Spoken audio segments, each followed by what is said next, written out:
Hello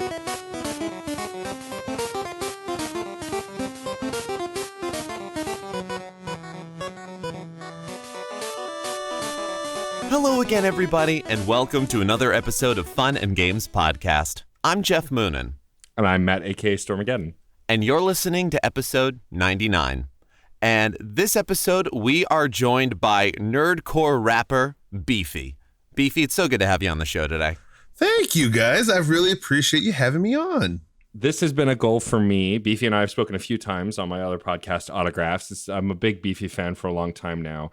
And I wanted to have you on the show for a long time because I feel like you approach video game related music a little differently, because a lot of the folks who do what you do have a very style of one or two ways they rap about games, but you kind of do a multitude between like your Among Us song, which is very specifically about one game, to the Revival, which has references to gaming, sci-fi, TV, movies, all sorts of stuff.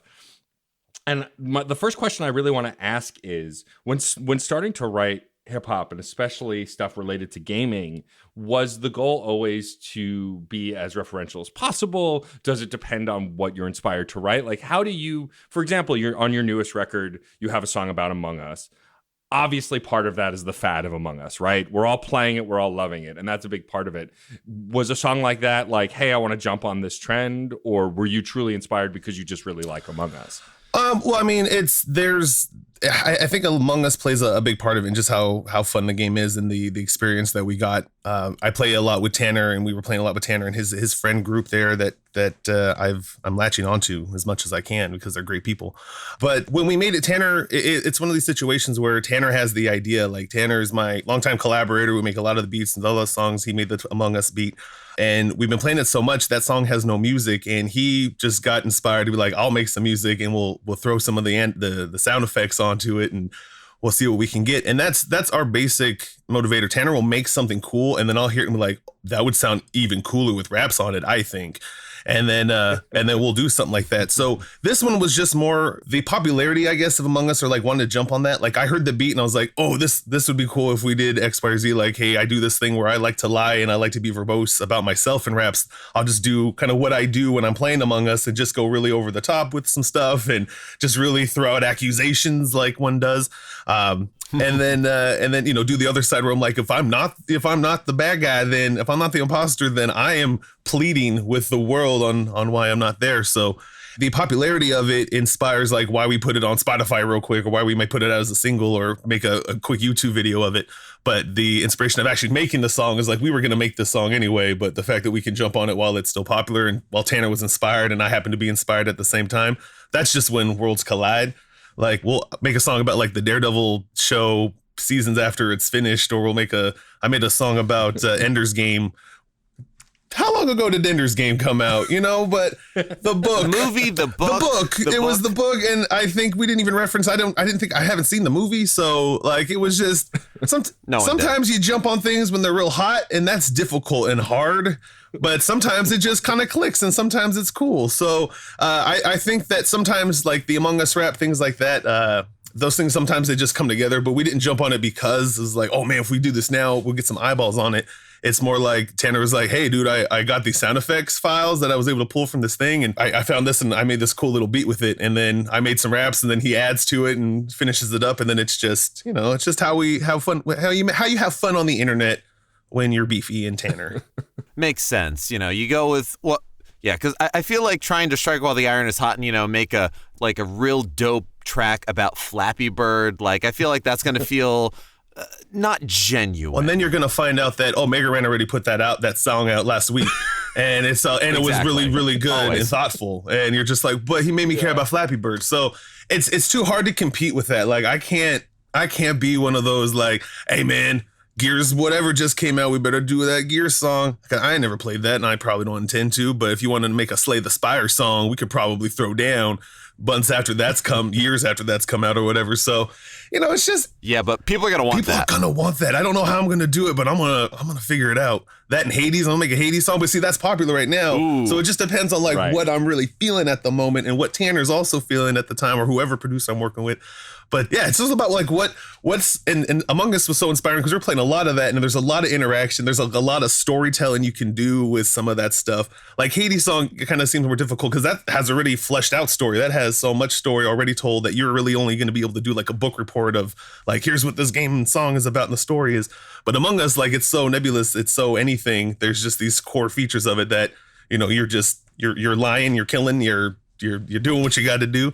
And that opens itself up to, but there's no specific story on it. You just get to make it up. And that lends itself well into being able to creatively write about, video game little beans that run around. Yeah. Well, it's funny because it's kind of the opposite. So the first time we ever spoke on Autographs, we spent half the episode talking about League of Legends because we were both big players. Exactly. Then. And so, like, speaking of songs that come so much far after, the song Salty, which I love for a multitude of reasons. Like, the whole intro is about, before the pre-intro, I guess, is stuff pulled from a League of Legends moment, like just freaking out, losing the game. And then the second moment, which is probably one of my favorite moments in in most of your music, because it's about the humor, is the commentary on another group within the scene with the guitar thing with Tanner. It's like, we can't do the guitars. That's a Crandroids thing. Your solution is more guitars. Like, that whole moment. I mean, it's funny to me because I know the Crandroids. I know you guys. But it's also just funny because it's just very your and Tanner's vibe. But like that song on your last record, that had come out many, many years after League of Legends had already been around. Was that something that was in the works for a while and like you just found the right moment? Or is that also, again, it's just the inspiration from where Tanner's coming from? Yeah, some of that is Tanner, like, because that was a song we did for the VPC, for the Vocalist Producer Challenge, where it's, us and a bunch of teams competed against each other, trying to make songs based on a certain subject. And I can't remember what the topic was at the time, but we had decided to just have some fun with it and just get real rude with it and just be like real fun and techno-y. And I like that comment was 100% aimed at just the competition, the people listening to it in the competition, Crandroids. Brian was my producer in the previous challenge and stuff like that. So, it's good teammate and good camaraderie. But Tanner some of the humor in the songs are all based on like cues that he makes and he takes on there, and being able to like do these kinds of references for just like the community, but like hopefully are funny and broad and universal enough that, hey, you can't, even if you don't know who the Crandroids are or whoever, you just know that there's this conflict between me and Tanner. Like, you can't do this thing. And then, oh yeah. And then musically, he doesn't say anything, but musically he's talking, saying like, here, more guitars for you. Here you go. You can't have any guitars, more guitars. So we have some fun bits in there, like to throw in some elbows and some winks, and hopefully it's entertaining. Like, just hopefully the joke lands is the goal. And League of Legends, especially, it's such a thing of like, you can't and I could and how dare and get good. And so they don't even have to know who it is. Like, people can just assume, oh, that's someone else online. Yeah, exactly. Like a lot of good hip hop, the deeper the reference. So yeah, and that was just like, because if you played League, you're gonna have headbutting with these teammates that you have. Either they're gonna be randos, or if I'm playing with someone that I've known for years, but like, what are you doing? Like, what? That's not even the objective right now. I thought I trusted you. Why would you? You're supposed to support me. You're supporting me. Anywho, and it's just like that. Like, there's just that combative behavior, and with something like Salty, we're just like, hey, we're not. This isn't specific to League of Legends. This is something that is more broad, more universal. But at least for me, this is the setup that I've chosen to use, because at the time, like you said, we were playing a lot of LoL, and it's a rough environment to play League of Legends sometimes. And it's hard sometimes. At least I don't usually, like, I'm more of a pacifist in those things. So when someone's starting to get real riled up, I'm just like, well, that's an easy report. And now I'm muted. And now I'm just ignorantly like blissful of whatever. Like, I don't care. It's just a video game. But I know the tales of those who take it very seriously. So, you try to draw from that experience of like, if I were going to get real upset about stuff, this would affect me in the game. And then I'm carrying over into real life, and I'm going to be mad with my wife, and then I'm probably going to get in trouble. So all because of a video game. It's a cautionary tale is what it is. Yeah. Yeah, exactly. Let's talk a little bit about your video game history. So I know you as a gamer, you've been playing video games a long time. What was the first console you ever owned? Well, we were just talking about this the other day because it was recently Xmas. But, I got the Nintendo. in like 88, 89, something like that. It'd be like, or maybe 90 because my brother was alive and walking. But we got an NES. We got it with the it must have been part of a bundle because it had the big pad with track and field and Nintendo and Super Mario and Duck Hunt all in one cartridge. Had the little game, had a little gun. And we got Ninja Turtles, which at the time you're like, hell yeah, Ninja Turtles video game. And then it was like, it was lame. It was not good. And it was buggy. Oh, the original one. Yeah. They all had like the red mask. You're like, oh, this is edgy. This is going to be good. And I couldn't get past the water level ever, except for one time. When Tony, the next door neighbor, came in because he was 2 years older. He got past that water level and we got to play into the Turtle Mobile. We're like, oh, we only got to play it one time. And then we died. And then we never saw it again. Can't save. Yeah.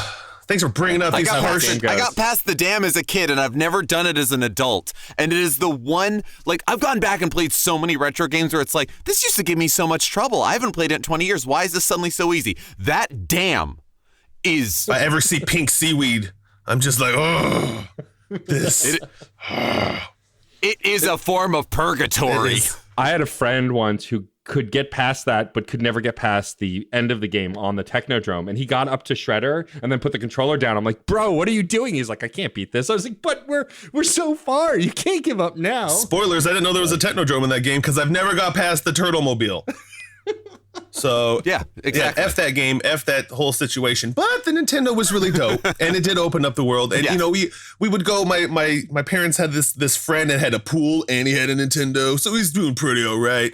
And we would play Nintendo at his house, and he had this like little.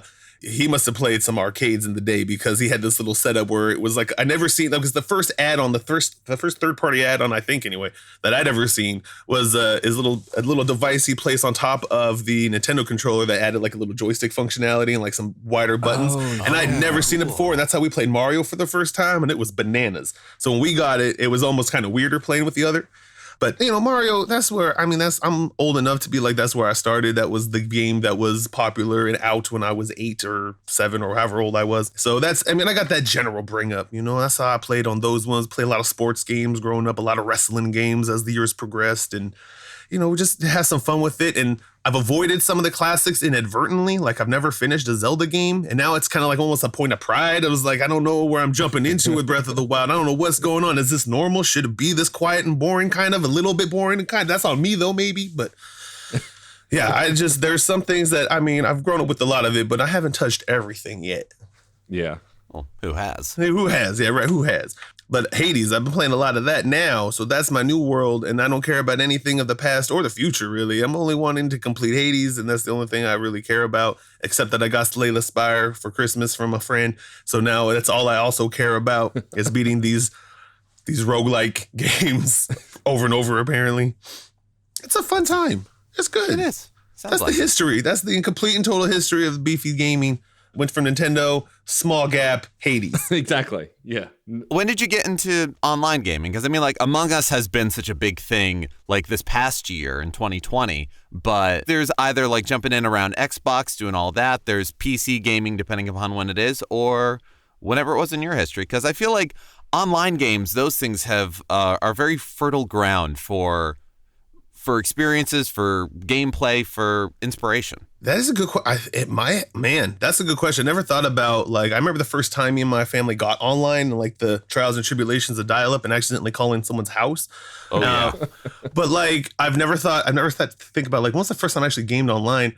I think it may have been something to like StarCraft or Warcraft at that time. Like maybe what we would have played at first, like the BattleNet stuff. Yeah, going BattleNet, yeah, and getting on some of those, and then playing like the mods that they'd have, and then we'd go to like LAN parties. That's how I remembered it. Like I didn't do so much parties. Yeah, exactly. We do LAN parties, and we'd hug these giant, we had the trailer to get your computer and your monitor that was heavier than the computer itself, getting it into the places, and that's how we do a lot of those. And then we'd be able to get online and get on it. Because we were stuck in dial-up in my more rural area for a while growing up, so it was a while before we got that high speed to get on anything nice. But yeah, BattleNet was probably the first experience. Then my brother was big into Counter-Strike, and we played a lot of that. And that's another community where I was like, you know what? I'm just not good enough to have too much of an opinion, in my opinion, on this chat. So I don't know. Maybe I am all these terrible things they're saying, but I'm just gonna mute these guys. I'm just gonna keep trying to shoot these guys in the head, and I failed again, and I'm dead. Well, sorry guys, but yeah, Counter-Strike and Warcraft and a lot of that, like, and then it's weird because like it doesn't inspire me when it comes to like, I don't want to make a Warcraft song or like a Starcraft song ever, like that specific world does it, but like having the song about like LAN parties and about like the world that experienced like while I played those games, like that's more what I'd like to do. Like I have a song called Play With Me where it's about like you meeting like the random encounter of like a lady that comes to the LAN party in these days, at least in my circle, and then being like, oh God, and like trying to run game and while having no game and having none of that, and just kind of being, actually I'm just gonna do myself a disservice, just see myself out on this one, just having that kind of mentality, like that world. Like I would never write a StarCraft game probably because I don't want to delve into like Proteus, the deep lore on that shit. Yeah, exactly. There's too much of it, but I'll write a song about like, hey, this game was in the background while I was trying to get my Mac on, and that's how I met your mother kind of situation. You know what I mean? Well, yeah, I mean, that's something that we haven't talked about yet. Your music is not just referential to nerdy things, but also nerdy experiences. Like, I mean, take the game Save Point, which is not so much about a certain game, but about RPGs in general, and the idea of a save point being the equivalent of like falling in love or like meeting someone and wanting to have a save point with them. And I think that's really clever too. Those kinds of concepts, do you find they come easier than direct references? Sometimes I think so. And just in how like the kind of songwriters that have always inspired me, and like Shel Riley is big on, he's like a person I've worked with for a long time and someone whose songwriting I've always kind of looked up to. He does a lot of, it's just a lot of analogy, just like a lot of, I don't know, I hate poetry, but it's kind of like, you just draw those allusions to these other things or use those as a stepping stone and as a reference to something larger. And that's like I like that idea. Like I just have always appreciated the concept of it, I guess, of just trying to be like, I don't want to make the song. Cause I mean, there's a lot, it's easy to do a book report rap. Me and Tanner he just slapped my hand earlier, who was like, Beefy, this song it's cool. Like you rap really well on it, but you're just kind of like listing things. I was like, oh, how dare you? This is my opus. What are you talking about? And then actually looking back and be like, oh, actually I did start the song by having literally a list of references I could reference about this thing.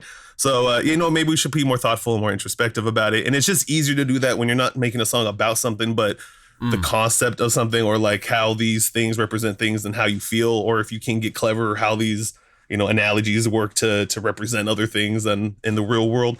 And so that's the, sometimes the concept, it seems like it's more like fun as a song to listen to. Like, I don't listen to a book report rap all the time, but, it's clever how that person did X, Y, or Z thing, or how we were able to, they flipped that idea on it. And that's real fun. So, those kind of experience songs, like I would never want to write a song about PAX, but we'll do a song about like, the experiences of going to a con, or like we have a song with Shel Riley called Long Con where we talk about, like the Dash Con situations where the promise is there for all these things. Here's the Kickstarter, here's these things, but everything kind of falls through and everyone's disappointed. That kind of situation. Like that's easy songwriting ability. You just get to make stuff up and it's fun and everyone can understand disappointment. Yeah. I think there's a relatability to that kind of a rap also. Like I'm reminded of Three Initials that you did with that guy. Like Three Initials, when just the title of the song, to me, as someone who also grew up with arcades, like Three Initials is an arcade reference. Like I get it immediately. And what I love about it is that then the whole song is about growing up with arcades and how they've changed. And like the whole tail end of the song is about how things have switched to VR and it's physical and it's different and it's not what you want, which I relate to heavily, as I just want to sit on my ass with a controller.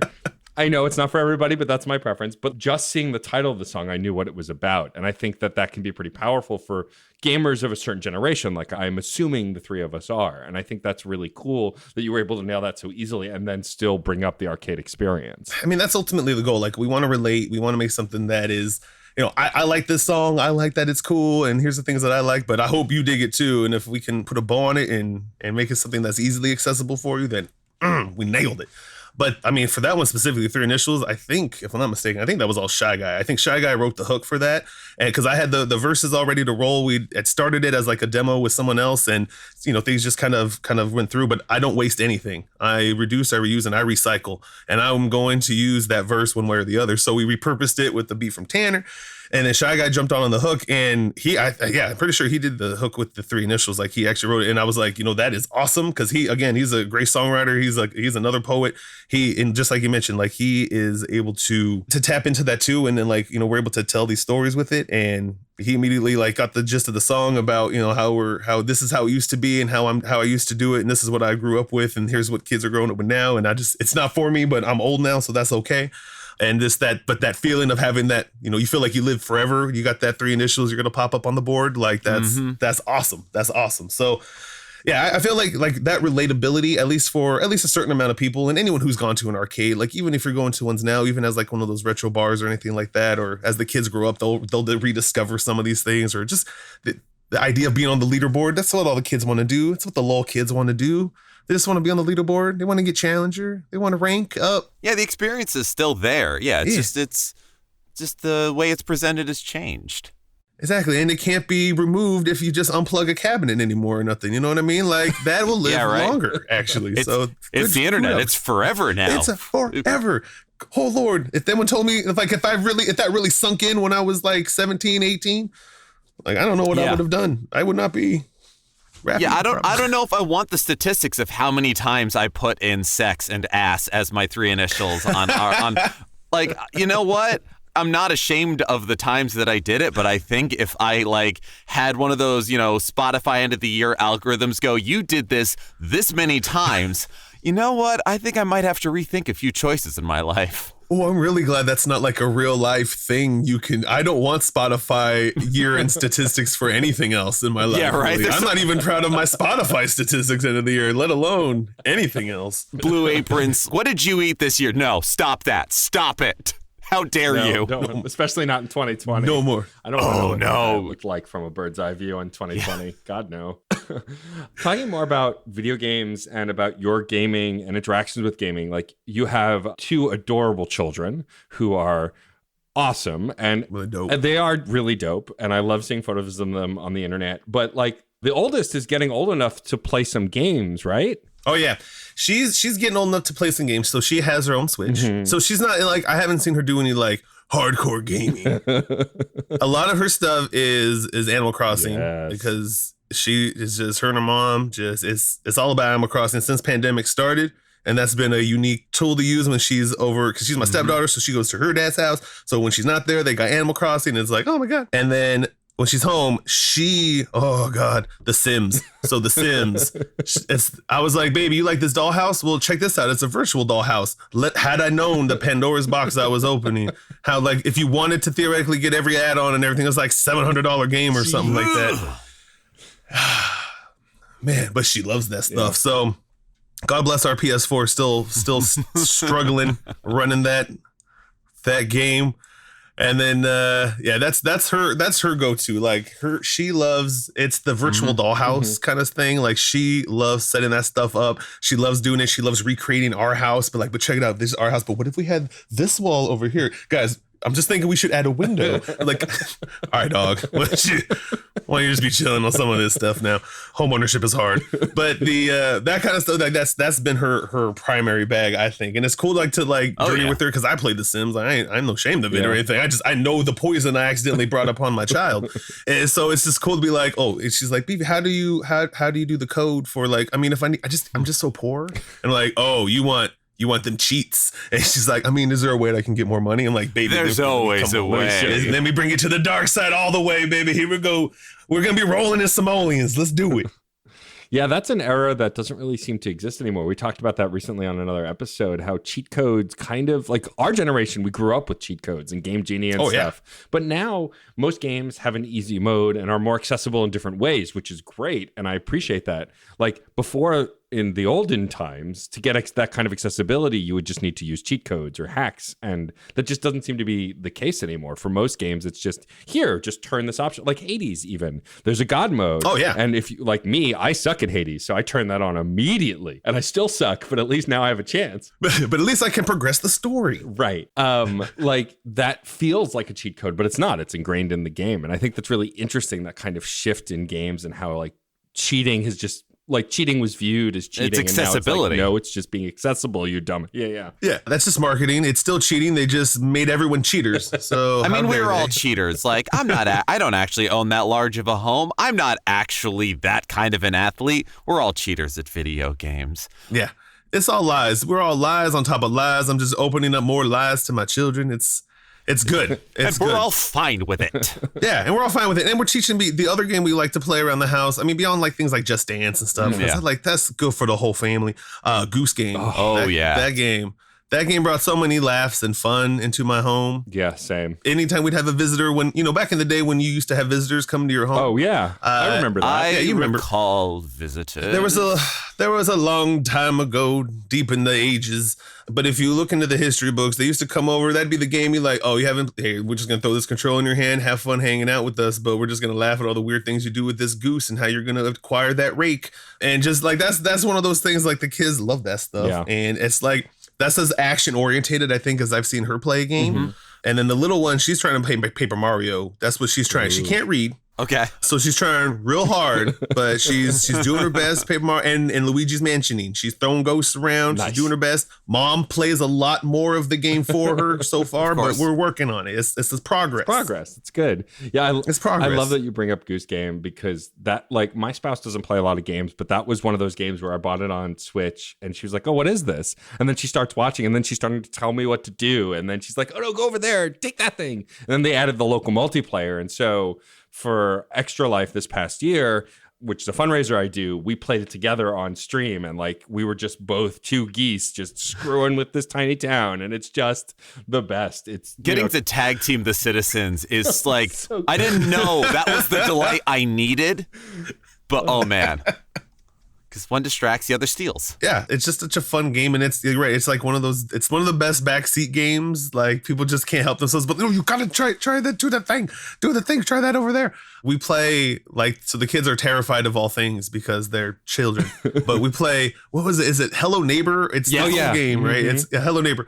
It's a game that no one in my house wants to play because just the sound of the anxiety inducing, just like they can't do it. So it's a game that only Dad plays. But everyone watches and throws in their opinion and be like, Dad, why'd you do? You got to jump higher. I'm like, dog, you want to have this? Like, no, of course not. What are you doing here? I'm a child. Man up, but also play better.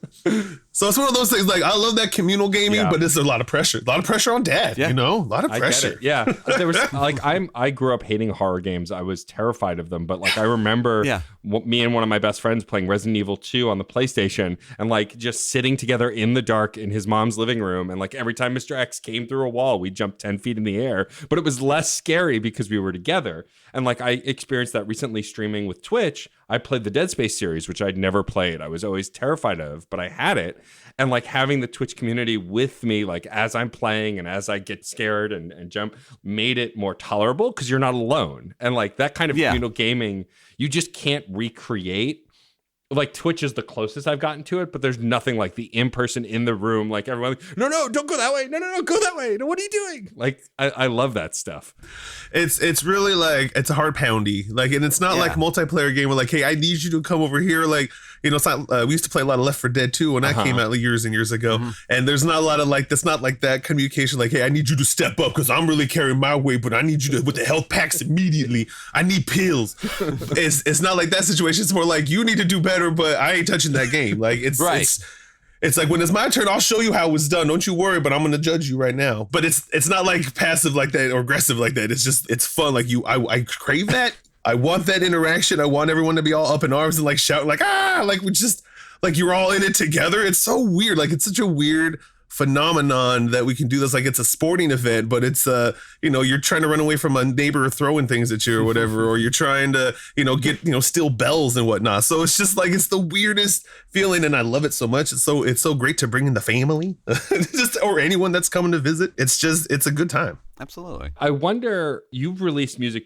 pretty consistently since you started, and your albums have all changed sometimes depending on the producer you're working with or the theming or whatever. I'm curious if there are game-related things, like you played a game and you're like, I really wish I could work this into a song but can't make it fit. Or there have been games where like, I love this game, but I don't want to write a song about it because I just don't want to go there. Like, have you ever had that kind of experience trying to relate to gaming with music? Tropico is a series I really, really like. As best I could ever do is just reference the fact that I'm going to play Tropico, and that's as much as I've ever done. I really, really like it, but there's no way I can make a song about sim management city building plus South American dictatorship. Like, I feel like both of those are both too boring and too spicy a topic for a nerdcore rapper such as myself to endeavor to make entertaining. So that is one of the ones that I have been thinking about, at least recently. That was the first one that comes to mind.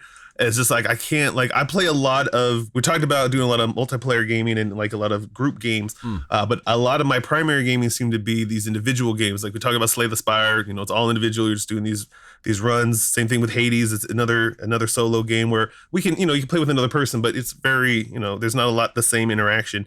And I've been doing a lot of those. Like, I find that those are my favorite kind of games. But some of those games that I like Tropico and these city management, like 2 Point Hospital, it's just these things that are fun. But I ain't writing a song about like weird diseases in a hospital. Probably Front did that years ago, and I don't want to do the same kind of thing of diseases. And it's just so hard to write a song about the kind of things that I really, really like. Like, oh, I'm really passionate about city management games, but I mean, I can't find a way to make that slap. Right. So once I do, then it's on. But so far, those are the topics that are those like individual, like you're just on your computer for hours. Like Civ 5, I can't make a Civ song. I can't make a Civilization song. Like, what do you got? That's a history. That's literally a book report. Like, I don't know how to do that part yet or how to make that interesting. But once I do, then I'm making a whole new subgenre within nerdcore. Yeah, you know. Yeah, for now, you can just put in a line about Gandhi's got nuclear weapons now, and there you go. I feel like that is a legit line. If someone hasn't already done it, I will be the one to do it for sure. Like, that's my only thing is, like, I haven't listened to all nerdcore, so it could very well have already been done, but I hope not. I hope not for my future opus. The world needs that. It needs that rhyme. The world needs... They need to know about Gandhi and his nukes, and the people that aren't familiar with Civ will just be okay. I don't understand. Beefy does not know history. He is bad, and he's spreading propaganda. Yeah, or it's one of those just like, I guess that's a reference to something, or that's like a thing of like, oh, someone's gone completely off the rails. It's like Gandhi with nuclear weapons. Like that just can't happen. Well. It can. You give the listener more credit than I was giving them, so well done. I should have thought about that. They would have thought I was a poet. You're right. Exactly. That's a good point. Yeah. No matter what, no matter how you come at it, it's brilliant. Poet. Yes. Gotta do it. That's perfect. So I want to talk a little bit about The Adventures of Beef Thompson, Provisional License Exam, which is your newest record, which came out this year. Yeah. What I find really interesting about your progression as a rapper is like, you have not shied away from showing your age and showing how you've changed and how you've developed. And one of my favorite tracks that's not specifically video game related, but gaming related on the album is Intro to Dungeon Mastering. Why I like that is because I'm someone I thought I got into D&D pretty late. I got into it maybe in high school, college. But what I love about this song is that it's not there to make fun of D&D. It's not there to make fun of the new experience. It's absolutely there to go, I am a noob at this thing, but we're going to be new at it together. And I love that. I'm guessing it's based on a true story. I'm guessing that you're recent to DMing. So tell me a little bit about what that's like. Yeah, so that's exactly what it was. I got right before the lockdowns. I got the books. I was doing the research. We were going to have folks over. I was going to run my first D&D game because of all these people that wanted to play D&D. I was the only one that had ever played before. And I've never run a game before. And so that's always been really stressful to me. And I want to run a game and I want to run a good game. But I kept feeling like anytime I would talk to my wife about it, I'd be all like, well, just kind of like setting up like these pre-apologies. And she's like, don't worry, like, it's no big deal. Like, we're just going to have some fun. It's going to be good. I was like, well, you don't know what you're talking about. You don't know. You guys are all going to judge me. You guys don't know. So, yeah, I did a lot of that. And I just delved into a lot of research because I'm really good at being a rapper. I can MC things, whatever. But this is a whole new realm of me, like, commanding everyone's attention and needing to tell a story, but in this completely different environment. And so it was something I did a lot of research on at the time. I was watching a lot of, like, Critical Role because, you know, you look up how to be a dungeon master. The first thing you find is links to Matt Mercer and everything that he does in Critical Role. So a lot of that. And then now I haven't watched it in a few months because it's, you know, now I think about it and it makes me sad because I can't have people over to play D&D yet. But there's a bunch of videos, and there's this other one I watched a lot. Now I feel bad that I don't remember it, but it gives a lot of tips for how to be a DM and how to kind of do these things and without worrying so much about all the rules or about all the things or about all the stuff. Like, it's just, you're just telling a story and having some fun. And that's how we did, me and my wife and my kids, since you know, people can't come over. I roped those two into doing, we're doing our own little mini campaign, and the 13-year-old's really digging it. And the wife is having a big old fun time with it. Like, it's pretty cool. We hadn't played in a few weeks, and I think this is a perfect occasion now that we brought it up to bring it back and roll some dice to, you know, to hang out. But it's that feeling like, hey, they're new, I'm new, everything's cool. Like, the kiddo would start getting stressed out about some of the stuff that we were doing, or the wife would be like, you know, trying to find this tool. Like, I thought I had this thing, I don't know where to find it. It's like, it's cool, no big deal. Like, hey, it's fine, baby. This isn't being recorded. This is all good, baby. This is just us and the fam. We're all gonna suck together. And so, yeah, it was one of those songs where you just try to be like, I want to be encouraging. I'm an older person now. I'm a dad. I want to encourage other people to do cool things. I want to encourage people to be a DM, make rap music, you know, I don't know, twerk. I don't know, whatever you want to do with your life. What makes you happy? You just do it. Just be happy in what you make, and just be happy all long term. That's all I want from you, as any, you know, as my dad would have wanted from me, probably, I assume. I mean, he's alive and everything, but I assume he wants the best for me. He's kind of a jerk sometimes, so maybe not. You never know. But no, it's just, I want to be encouraging. I want people to like try new things and not be afraid of like, oh, if it's not perfect, because I watch Matt Mercer do something, or I watch some famous person on YouTube that like is a master at it. Yeah. I'm not really great at it, for, just try it. Just give it a shot. Who cares? It's cool. It'll be fun. Well, I think that's important to gaming, and we don't see a lot of it. Like a lot of the common discourse, unfortunately, is very negative around gaming. And so what I've loved about a lot of your music is there's either an inherent sense of humor, or there's like this welcoming nature. Like, you do serious songs just like any other musician, but I get the vibe that the majority of your stuff is like very welcoming and very either goofy or fun or open. And I appreciate that. I think that it's very easy to get bogged down in the seriousness of stuff, which I think is also important, but it seems a sense of humor is key to your personality. Do you find that a lot of the games you play have to have some sense of humor to them too? I mean, we talked about Goose Game, we talked about Hades, which both have a good sense of humor, but like, do you prefer humorous stories over serious stories when you play games? 100%. I ain't even touched like Last of Us, not because of controversy. I ain't play Last of Us 1. I don't want, that's all so serial. Like, I don't want to, I much prefer like a goofy, lighthearted experience. Like, I'll enjoy something that's more, mature and more serious and yada, yada, yada. But I mean, if we're going to the movies, say, like, if we're going to be spending the hard-earned dollars to do something, again, back in the day, if we're going to go back in the day and go to a movie and do something, like, I ain't spending money to go, like, get all weepy or depressed about something. Like, we're going to laugh, or we're going to watch superheroes destroy stuff and laugh while doing it, because they all make you laugh too. They're all basically action comedies. Yep. So it's just, that's very much my personality. Like, if you're coming into Nerdcore for a serious message, I don't know why you stopped here. What are you doing? Why are you making Nerdcore to be serious? Do something else. Like, I mean, be serious with it. And that's that. Okay, that's gonna might be in trouble. You can be serious with Nerdcore. Of course you can. What am I saying? Well, there's that difference. There's taking something funny seriously. Yeah, and that's cool. And if they want to take things seriously, that's super dope. I just personally, like, there's enough serious in the real world that I just like, my escape is, this is just my hobby, that I make music. The fact that other people happen to listen to it is bananas and weird. But this is what I'm going to come in and do. I'm going to make some jokes, and I'm going to be lighthearted, and I'll be welcoming to the thing. Because like you said, my personality, I like to be disarming. I'm a big boy. And early on in life, I learned that if you just hit them early with some jokes and some self-deprecating humor, no one's as intimidated as you when you're young, when I was like a big strapping lad. And now that I'm all big and just large and old, it's just like, hey, you can just be quick and funny. You don't have to worry about, all the nonsense. And that's how I usually do. I try to come in with some jokes and in the real world. And that's what I try to do with the songs. Like, if we can, like, my ideal is to make something fun or tongue in cheek, or when we do something serious, like, throw a quip in there, not to undercut it, but just to keep things, like, hey, this is not so serious. Like, I think the most serious stuff I do is about like net neutrality. Like, that's stuff I take really, really personally and really seriously, that I feel like I could talk about passion. But even then, we have some jokes in there. We throw some puns and some, like, we go really over the top with creating our villain and stuff. But it's just something for fun that I like to do. And I don't want it to be bogged down by seriousness if I can avoid it. There's probably some serious songs I'm forgetting that I've made, but I made a song called Dunna Nunna Nunna. So I don't really think that my stuff, my oeuvre is all that serious. And I would never expect anyone to expect as much from me, frankly. That's legit. I think that also, especially during a time of pandemic, it's harder to find the light and the humor. I mean, 2020 was more than a pandemic. There was a lot of other bullshit that went on beyond the pandemic, but it tends to be overwhelming. I'm curious, you put out an album this year. Well, as of when this airs, it'll have been last year. Do you have any big plans for 2021? Do you have any albums in the works? Do you have any ideas and plans? I get the sense that you're the kind of person who's kind of always working on music. You never really stop. Yeah, we're always doing something. Like, if me and Tanner have been part of the Grammar Club Patreon for a while, and Grammar Club is like us and 3 other musicians. Is there 5 or 6 of us? I'm gonna have to do math later. But we have a bunch of us musicians. We make a lot of songs together, and then we'll make a lot of songs like just as part of a team, and we're trying to put out as many songs as we can every month, right? And so once we started that a few years ago, like, that really put us into this conditioning of, like, you know, try to make a song as much as you can.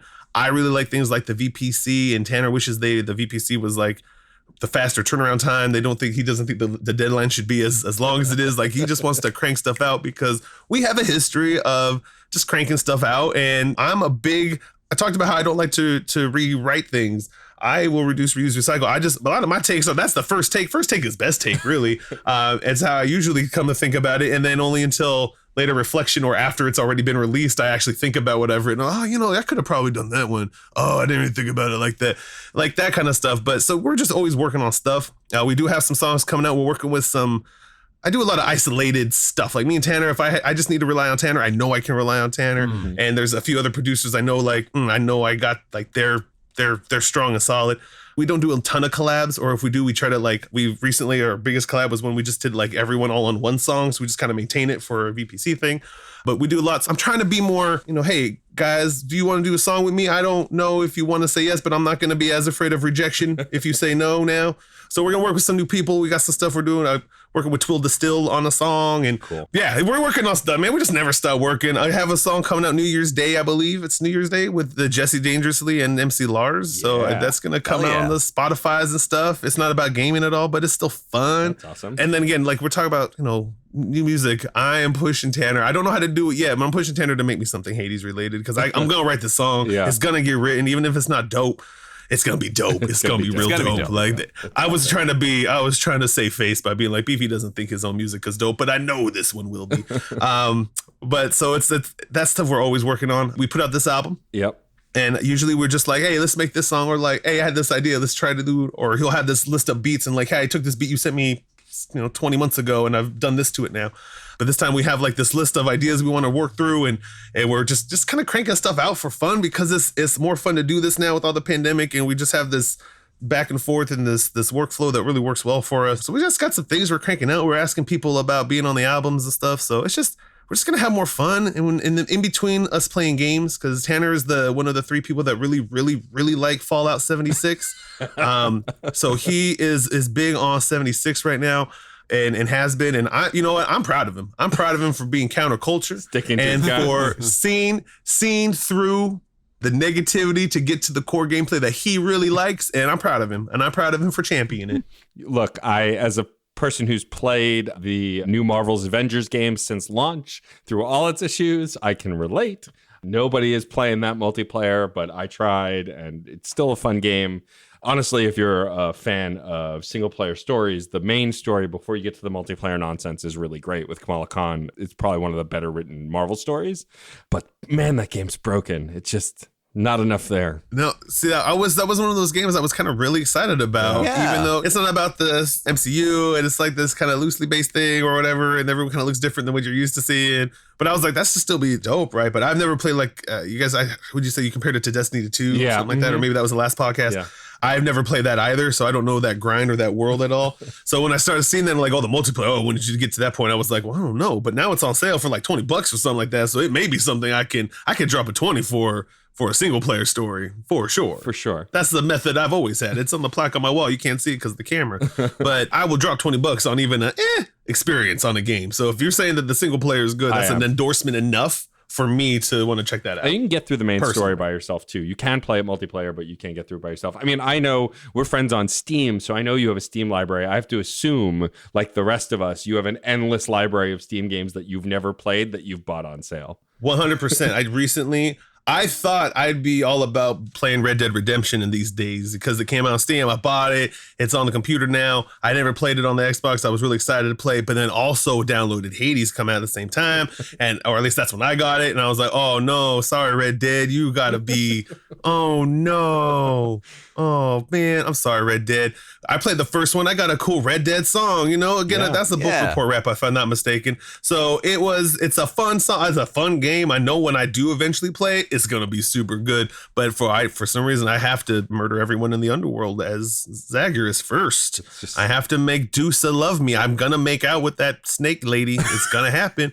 I haven't gotten good with every weapon yet, I haven't got all the highest heat levels yet, and this is an embarrassment. Frontal Lot plays a lot too, and recently he encouraged me to put on my broadcast thing for Steam because like sometimes if I'm just on, I just want to see my friends play Hades. Yeah, and I was like, that sounds good to me. And so I was like, it felt like I had my little private stream with for Frontal Lot. It's just a fun game that I've found now. I'm finding community in, and it's just a good time. So yeah, that'll be one of the games I get back to. Will be Red Dead eventually, but there is just a mountain of games that Glenn and Ty and the Grammar Club, they just sent me gift games that I'm like, oh no, when am I ever gonna play these games now? I have Red Dead to do, and I heard that's 1,000,000 hours. Now I have this game about you are a hole, and now I got Donut County, right? Donut County, exactly. That Glenn got me Donut County, and I'm thinking like this looks amazing. Like this reminds me of some golf game I have on my iPhone. Like this should be really dope. But I mean, again, after Hades, I got Red Dead, and then after Red Dead, apparently I got this whole game, and I don't know when the other ones are gonna get to. This is all, and then it's very daunting. It's very daunting. Yeah. You know what I mean? And then there's the real world, like work and child raising, which can all go on the back burner once I get past these games. Right, obviously. They are secondary. Priorities. Obviously. The larger child will raise the smaller child. It'll be fine. That's the point of the larger child, right? That's why she's playing Sims. Child. That is why she's playing Sims. She's preparing. Motherhood, probably, I hope, or whatever. I don't know. I don't know. Because she kills a lot of them, so I hope it's planning for living creatures. That's my assumption and hope. Yeah, I don't think any of the Sims games that I've played, Tower, City, Ant, Sims, none of those have prepared me for running or being in charge of anything. I mean, SimCity 2000 was just typing in fund until the aliens attacked. That's what it was about. Yep, there you go. And I am now announcing my candidacy for mayor. There's no good that will possibly come of it based on that education, but I feel like she'll know really good, like if she needs to install a dishwasher, where it should go. Right. Like that is what she is prepared for, and what I'm hoping. That's good knowledge. But in the meantime, she'll just raise my children. Yeah. You should know about dishwashers. Exactly. That's important. It is important. I'm like, if you ever own a home, I'm having dishwasher issues myself right now. That's why I brought it up. And you should. God, if I had grown up knowing more about dishwashers, my life would be a lot easier this weekend. My sink's broken on me in two completely different stupid ways in the last 2 months. Like I had to get my faucet replaced on Christmas Eve. Like I'm with you, Christmas? Man. Oh no! See, yeah, that was. I'm gonna knock on some wood right now because I don't need got sprinklers destroying just I don't know, just all kinds of whose idea was home ownership. This was dumb. Chandra, where's my wife? We're gonna have a long conversation and we're gonna live in a box because that's easier. Reality was a mistake. Reality. You should have never unplugged me from the simulation. When are they patching this? Come on. Right? Yeah, we need patches for real life. Then we'll be set. So many patches. I gotta talk to the developers. I'm gonna write real life. Yeah. A strongly worded email to the developers of real life. Insert some kind of topical cyberpunk joke, I guess. Ayo. Beefy, this has been a delight. Thank you so much for taking the time to chat with us. You are always so much fun and a delight. I'm so glad that I know you. Before we wrap up, why don't you tell folks where they can find you on the internet, where they can find your music, the best place to buy it, because they should all go buy it right now. Of course, they should all go buy it right now. You can find my music pretty much anywhere you can search the word Beefy, but beefy.bandcamp.com is ideal. I have a website of beefiness.com that you can hit up at any time. That's been up for 1,000,000 years in various iterations. And I'm on YouTube, I'm on Twitch and stuff. I'm on Twitter at Beefiness. So do check me out and give me an internet high five. or some knuckles. Well, awesome. Thank you again. This has been a pleasure, and we'll do it again in, another 2 years, and we can complain about some other online game that nobody cares about anymore. Heck yeah. I appreciate it immensely. Thank you guys so much for having me on, and I look forward to being able to complain about weird video games in the future, and probably more about how I'm older and how I don't like it. Yeah, right, exactly. And probably more about the kids these days. Oh, you know yeah, what I mean? obviously. It's going to be great. We haven't really gotten to go into like the deep, cranky old man experience of aging as a gamer on this show with you. Like this needs to happen. I think it's important. You just bring it in when you're ready to get cranky about it. We'll hit it up together. Excellent. Into it. Also, of course, you can find us wherever you find your podcasts. You're listening now, but recommend us to your friends. Write us a review, like, subscribe, that whole nonsense. If you have 2 moments, or even 3 moments, if you're getting brave, write us a review on Apple Podcasts. It helps us to get featured. It helps more folks to find us. And of course, you can go to certainpov.com, where this podcast and many others exist for your variety of nerdy pleasure. And you can join our Discord server there as well. We have a permanent invite link on certainpov.com. We'd love to know what you think of this episode, previous episodes, what you want us to talk about, or who we should talk to for future episodes. You can hit us up at funandgamespod@gmail.com or find us on Twitter at funandgamespod as well. Because whether it's on Twitter, Discord, over whatever medium, this is a conversation. Thank you so much for being a part of it. I'm Jeff Moonen. And I'm Matt, a.k.a. Stormageddon. And happy gaming. Hey, Nerf herders. You sure you want to go with that? Hey, everyone. There we go. More inviting. Have you ever had a movie that you really wanted to love, but something holds you back? Or one that you did love in spite of a flaw? Well, I'm Case Aiken. And I'm Sam Alisea. And on Another Pass, we sit down with cool guests to look at movies that we find fascinating. But flawed. And we try to imagine what could have been done when they were made to give them that little push. We're not experts. We just believe in criticism. Constructive criticism. Sure. So come take another pass at some movies with us. And every now and then, we can celebrate movies that did it on their own, too. You can find us at certainpov.com or wherever you get your podcasts. Pass it on. CPOV. CertainPOV.com.